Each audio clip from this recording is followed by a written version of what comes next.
Forest అధికారులు యువకుడిపై అకారణంగా దాడి చేశారంటూ జన్నారం వాసులు ధర్నాకు దిగారు. మంచిర్యాల జిల్లా జన్నారం మండల కేంద్రంలో బస్టాండ్ ఆవరణ ముందు ప్రధాన రహదారిపై మండల ప్రజలు, నాయకులు, యువకులు రాస్తారోకో చేపట్టారు.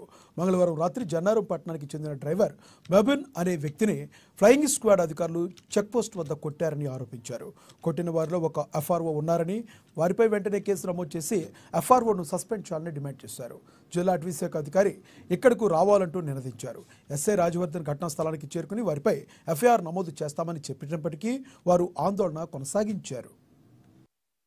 గ్రామం జన్నారం మండల వాసండు షేక్ మొబిన్ పాషా లక్ష్మీపేట వెళ్తుండగా అక్కడ flying squad Ramadevi FRO madam గారట వారి బీటీ ఆఫీసర్ చెప్పి ఇష్టానుసారంగా కొట్టిపేయడం జరిగింది. గల్లబట్టి నువ్వు ఎవట్రా, నువ్వు ఎందుకు వచ్చినావు అని చెప్పి అనడం జరిగింది.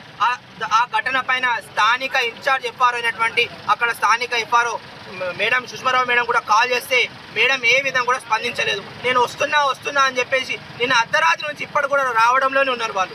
ఈరోజు ఒక నార్మల్ పీపుల్కి ఇష్టం వచ్చినట్టు ఫారెస్ట్ వాళ్ళు కొట్టడం ఇది ఎక్కడి వరకు న్యాయం, ఇది ఎక్కడి వరకు సరే అని చెప్పి అడుగుతున్నాం. గతంలో మా ఎమ్మెల్యే గారు కూడా చెప్పడం జరిగింది, ఫారెస్ట్ వాళ్ళు ఏ విధమైన కూడా వెహికల్స్ ఆపొద్దు, రాకపోకలకు ఇబ్బంది కలగద్దని చెప్పి మా ఎమ్మెల్యే గారు కూడా చెప్పడం జరిగింది.